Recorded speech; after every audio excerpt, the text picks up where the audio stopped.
वसुदेवसुतं देवं कंसचाणूरमर्दनं देवकी परमानन्दं कृष्णं वन्दे जगद्गुरुम्।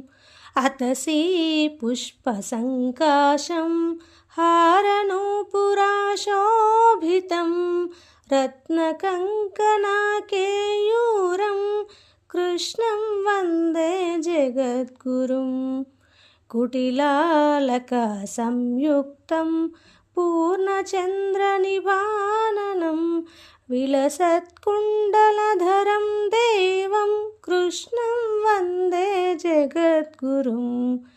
मन्दारगन्धसंयुक्तं चारुहासं चतुर्भुजं बर्हि पिञ्चावचूडाङ्गं कृष्णं वन्दे जगद्गुरुम्। उत्फुल्लपद्मपत्राक्षं नीलजीमूतसन्निभं यादवानां शिरोरत्नं कृष्णं वन्दे जगद्गुरुम्।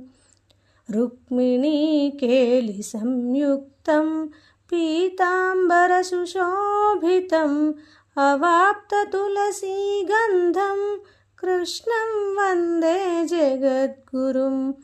गोपिकाणां कुचध्वन्द्वा कुङ्कुमाङ्कितवक्षसं श्रीनिकेतं महेश्वासं कृष्णं वन्दे जगद्गुरुम्। श्रीवत्साङ्कं महोरस्कं वनमालाविराजितं शङ्खचक्रधरं देवं कृष्णं वन्दे जगद्गुरुम्। कृष्णाष्टकमिदं पुण्यं प्रातरुत्थाय यः पठेत् कोटिजन्मकृतं पापं स्मरणेन विनश्यति।